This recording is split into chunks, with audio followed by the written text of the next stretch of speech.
என் நெஞ்சில் குடியிருக்கும் என்னுடைய தோழர்களுக்கும் தோழிகளுக்கும் என்னுடைய வணக்கம். வணக்கம் வணக்கம்.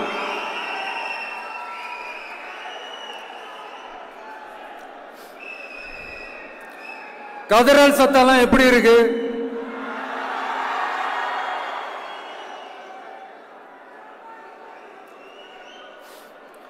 தமிழுக்கு அமுதென்று பேர், அந்த தமிழ் இன்ப தமிழங்கள் உயிருக்கு நேர். இன்னைக்கு தமிழ்நாடு இருக்கிற சூழல்ல நாம் ஒரு புதிய வரலாற்றை படைப்பதற்கு தயாராக வேண்டிய அவசியத்தை நீங்க எல்லாருமே நல்லா புரிஞ்சு வச்சிட்டு இருப்பீங்கன்னு நான் நம்புறேன்.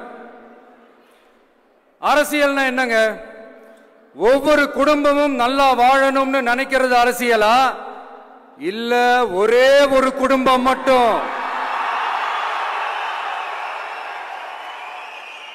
தமிழ்நாட்டை சொரண்டி நல்லா வாழணும்னு நினைக்கிறது அரசியலா? நீங்களே சொல்லுங்க, எது அரசியல்? எல்லாருக்கும் நல்லது நடக்கிறது தானே அரசியல். அதுதான் நம்ம அரசியலும். காட்சிக்கு திராவிடம், ஆட்சிக்கு திராவிட மாடல்னு தினம் தினம் மக்கள் பிரச்சனைகளை மடைமாற்றி மக்கள் விரோத ஆட்சியை மன்னராட்சி போன்று நடத்துற இவங்க நமக்கு எதிராக இவங்க பண்ற செயல்கள் ஒன்னா ரெண்டாங்க. மாநாட்டில் ஆரம்பிச்சதுங்க. மாநாட்டில் ஆரம்பிச்சு அதுக்கப்புறமா நான் கலந்துகிட்ட அந்த புத்தக வெளியீட்டு விழா, நான் பறந்துரு போன அன்னைக்கு நம்மளுடைய 2ஆம் ஆண்டு துவக்க விழா அன்னைக்கெல்லாம் சிட்டிக்குள்ள எந்த ஹாலும் எந்த கல்யாண மண்டபம் கொடுத்துடக்கூடாதுன்னு அங்க போய் மகாபலிபுரத்தில் போய் அந்த ஃபங்க்ஷனை பண்றோம். ஏன் இன்னைக்கு பொதுக்குழு வரைக்கும் எங்கெல்லாம் எப்படியெல்லாம் தடைகள்?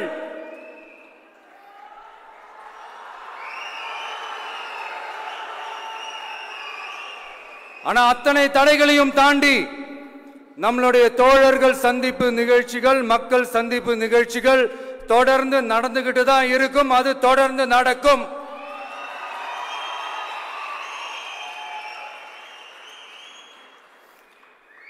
நம்மளுடைய தோழர்கள் அர்ஜுன் பிரதர், நிர்மல் குமார் பிரதர், நம்ம ரமேஷ் பிரதர், இவங்கெல்லாம் போட்டு அடி அடி நடிக்கிறாங்க. நாமளும் அதே மாதிரி அடிக்கணுமான்னு மனசுக்குள்ள ஒரு யோசனையா தான் இருக்கு.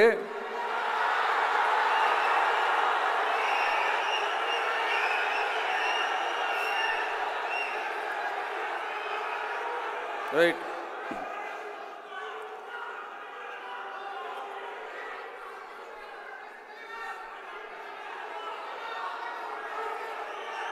ஓகே, ரைட், புரிஞ்சிச்சு.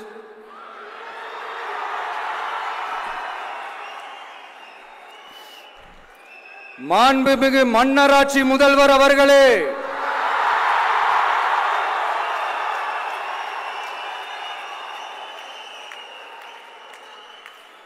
மாண்புமிகு திரு முத்துவேல் கருணாநிதி ஸ்டாலின் அவர்களே,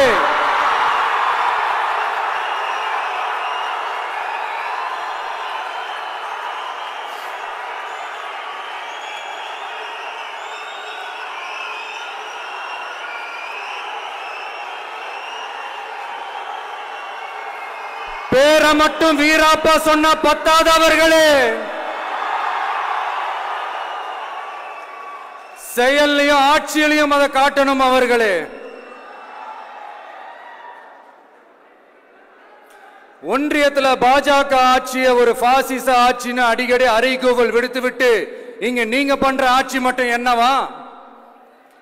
அதுக்கு கொஞ்சம் கூட குறைவில்லாத அதே பாசிச ஆட்சி தானே. ஒரு கட்சி தலைவனா ஜனநாயக முறைப்படி என் கழக தோழர்களையும் என் நாட்டு மக்களையும் பார்க்கறதுக்கோ சந்திக்கிறதுக்கோ தடை போடுறதுக்கு நீங்க யாருங்க?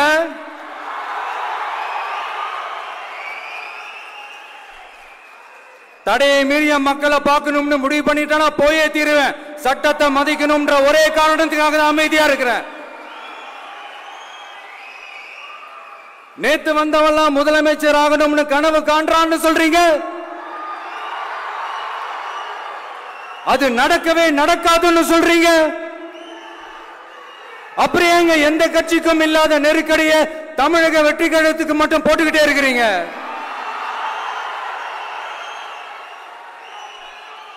அணை போட்டு ஆத்த வேண்டும்னா தடுக்கலாம், காத்த தடுக்க முடியாது.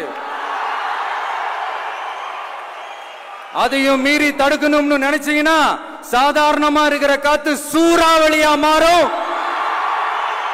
ஏன் சக்தி மிக்க புயலா கூட மாறும்.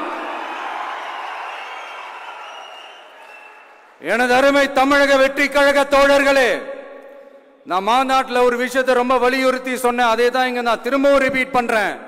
இந்த மண் பிளவுவாத சக்திகளுக்கு எதிரான மண், சகோதரத்துவ மண், சமய நல்லிணக்கத்தை பேணும் சமூக நீதிக்கான மண். இதை நம்ம பாதுகாத்தே தீரணும். உங்க எல்லாரையும் வேண்டி வேண்டி கேட்டுக்கிறேன். தமிழ்நாட்டிலிருந்து பல பகுதிகளிலிருந்து வர செய்திகள்லாம் கேட்கும் போது மன உளைச்சலையும் மன வேதனையும் தரதாகவே இருக்கு. சட்டம் ஒழுங்குன்னு ஒன்று இருக்கிறதாவே தெரியல. அதுக்கெல்லாம் இந்த கரப்ஷன் கபடதாரிகள் கவர்மெண்ட் தான் காரணம். இந்த நிலைமை மாறணும். அதுக்கு இருக்கிற ஒரே வழி, இங்க உண்மையான மக்களாட்சி மலரணும். அது வரணும்னா இவங்களை மாத்தணும்.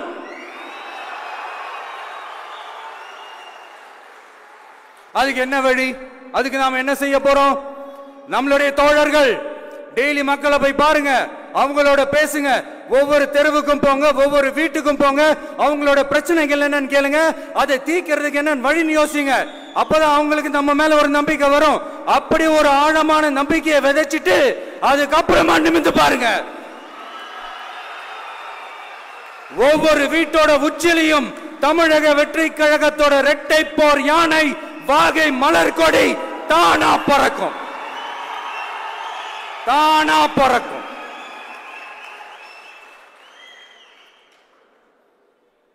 மாண்புமிகு மன்னராட்சி முதல்வர் அவர்களே,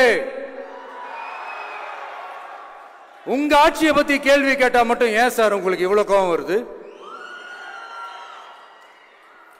நீங்க ஒழுங்கா ஆட்சி நடத்திருந்தீங்கன்னா பெண்கள் பாதுகாப்பு ஒழுங்கா இருந்திருக்கும், சட்டம் ஒழுங்கு சரியா இருந்திருக்கும். பச்சை பிள்ளைங்க, படிக்கிற பிள்ளைங்க, சின்ன பொண்ணுங்க, வீட்டுல இருக்கிற பொண்ணுங்க, வேலைக்கு போற பொண்ணுங்கன்னு இவங்க எல்லாருக்கும் நடக்கிற கொடுமைகளை சொல்ல முடியல சார்.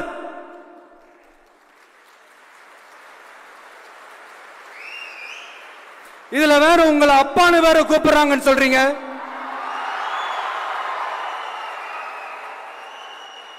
தினம் தினம் உங்களுடைய இந்த கொடுமைகளை அனுபவிச்சுட்டு இருக்கிற என்னுடைய சகோதரிகளான தமிழ்நாட்டு பெண்கள் தான் உங்களுடைய அரசியலுக்கு ஒரு முடிவு கட்ட போறாங்க, உங்களுடைய ஆட்சிக்கு ஒரு முடிவு கட்ட போறாங்க, உங்களுடைய இந்த அரசியல் வாழ்க்கைக்கு ஒரு முடிவு கட்ட போறாங்க.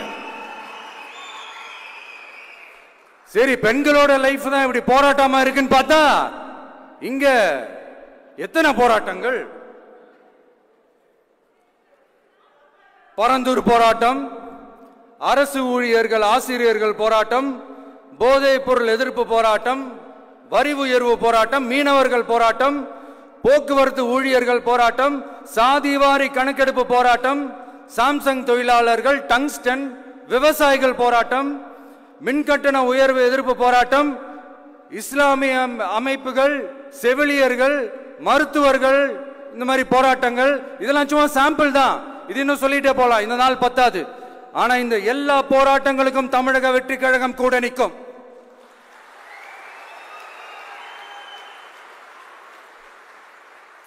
இங்க நீங்க தான் இப்படின்னா அங்க அவங்க யாரு? உங்க சீக்ரெட் ஓனர். அவங்க உங்களுக்கும் மேல மாண்புமிகு திரு மோடிஜி அவர்களே,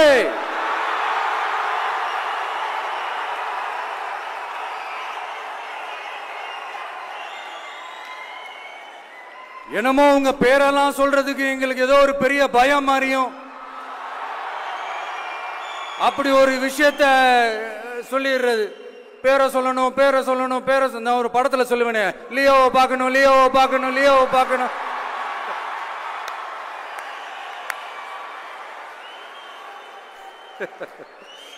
இல்ல இல்ல, சத்தியமா அப்படிதாங்க இருக்கு.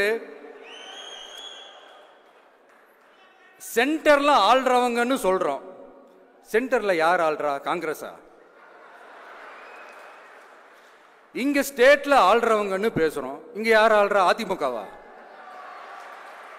அப்புறம் என்ன பேரை சொல்லணும், பேரை சொல்லணும்? எனக்கு புரியலையே. நீங்க தானே கேட்டீங்க, வச்சுக்கோங்க.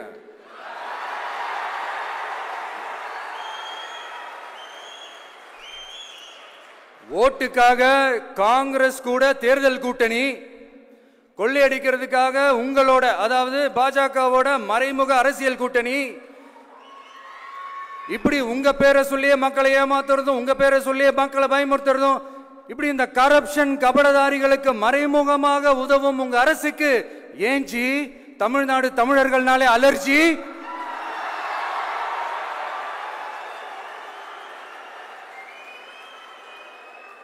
தமிழ்நாட்டிலிருந்து வர ஜிஎஸ்டியே கரெக்டா வாங்கிக்கிறீங்க, ஆனா தமிழ்நாட்டுக்கு பட்ஜெட்ல நிதி ஒதுக்க மாட்டேங்கிறீங்க. இங்க படிக்கிற நம்ம பிள்ளைங்களோட படிப்புக்கு நிதி ஒதுக்க மாட்டேங்கிறீங்க, ஆனா மும்மொழி கொள்கையை திணிக்கிறீங்க. டீலிமிட்டேஷன் என்ற பேர்ல தமிழ்நாட்டோட பார்லிமெண்ட் சீட்ஸ்லயும் கை வைக்க பாக்குறீங்க. ஒரே நாடு ஒரே தேர்தல் நீங்க ஸ்டார்ட் பண்ணப்பவே புரிஞ்சிருச்சு பிரதமர் சார் உங்க பிளான் என்னன்னு, எங்கெல்லாம் எப்படியெல்லாம் எந்த திசைகள் எல்லாம் இந்த நாட்டை கொண்டு போலாம்னு. சார் உங்ககிட்ட நாங்க சொல்லிக்கிறதெல்லாம் தமிழ்நாட்டை கொஞ்சம் கேர்ஃபுல்லா ஹேண்டில் பண்ணுங்க சார்.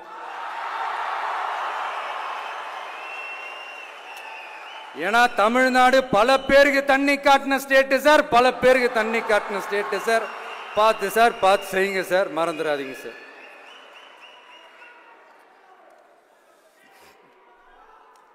தமிழ்நாட்டு மக்களுக்கு இன்னைக்கு இந்த பொதுக்குழு வழியா ஒரு உத்தரவாதத்தை நாம கொடுக்க போறோம். நம்ம ஆட்சி, அதாவது உங்க ஆட்சி, உண்மையான மக்களாட்சி, தமிழக வெற்றி கழகம் தலைமையிலான அறுதி பெரும்பான்மை பெற்ற ஆட்சி, அதே சமயத்தில் அதிகார பகிர்வுடன் கூடிய ஆட்சி. அப்படி இந்த ஆட்சி அமைஞ்சதும் பெண்கள் பாதுகாப்பை 100% உறுதி செய்வோம்.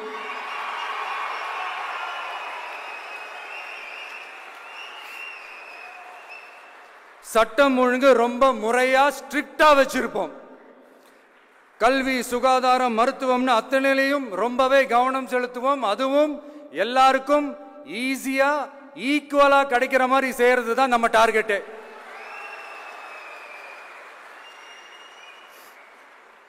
அரசு ஊழியர்கள், ஆசிரியர்கள், போக்குவரத்து தொழிலாளர்கள், மின்சார வாரிய ஊழியர்கள்னு தொழிலாளர்கள் பக்கமும் நாம கண்டிப்பா துணையா நிற்போம்.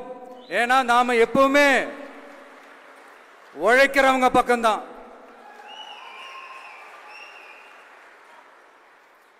நம்ம தமிழ்நாடு விவசாய பூமி, இயற்கை வளங்கள் நிறைந்த மண். இந்த விவசாயத்துக்கும் இயற்கை வளங்களுக்கும் எதிராக எந்த விதமான ஒரு திட்டத்தையோ நடவடிக்கையோ கொண்டு வர்றதை எங்களால் ஏற்கவே முடியாது. எங்க மண்ணை மக்களை பாதிக்கிற மாதிரி திட்டங்களை தயவு செஞ்சு செயல்படுத்தாதீங்க, அதை நாங்கள் எதிர்க்கவே செய்வோம்.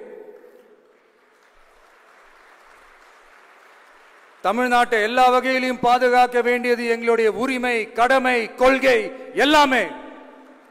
The fundamental strength of politics is uncompromising principles and ideologies.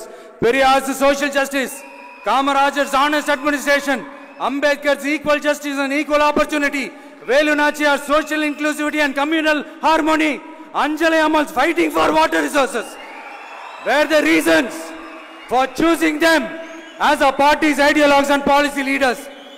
I would like to mention here with pride that we are the first political party to declare two historic women icons who are India's freedom fighters from Tamil Nadu as our party's ideologues and policy leaders. இப்படி ஒரு ஆழமான நம்பிக்கையுடன் வரும் 2026 தமிழ்நாடு சட்டமன்ற தேர்தலில் ஒரு மாபெரும் அரசியல் மாற்றத்தை கொண்டு வந்து மக்கள் சக்தியின் உதவியுடன் மக்கள் விரும்புகிற ஒரு நல்ல அரசை அமைப்பதில் உறுதியாக இருப்பதால்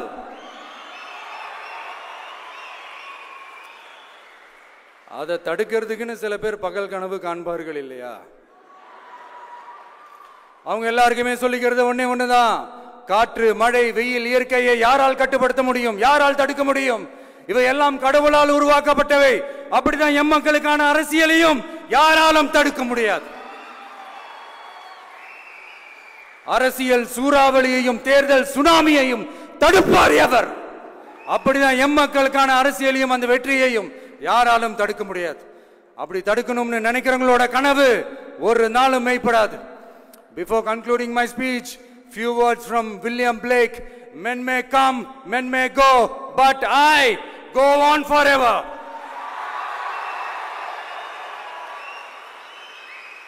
ஞாலம் கருதினும் கைகூடும் காலம் கருதி இடத்தார் செய்யின் ஏற்ற காலத்தையும் இடத்தையும் அறிந்து ஒரு செயலை செய்தால் பூவுலகம் முழுமையையும் வேண்டினாலும் அது கைவசப்படும் என்ற திருக்குறளுடன் என்னுடைய நன்றி உரையை நிறைவு செய்கிறேன்.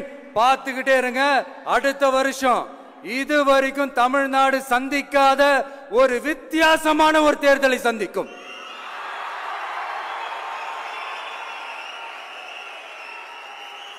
ரெண்டே ரெண்டு பேருக்கு நடுவுல தான் போட்டியே.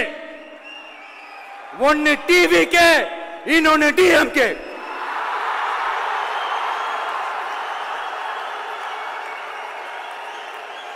கான்பிடண்டா இருங்க, நல்லதே நடக்கும், வெற்றி நிச்சயம்.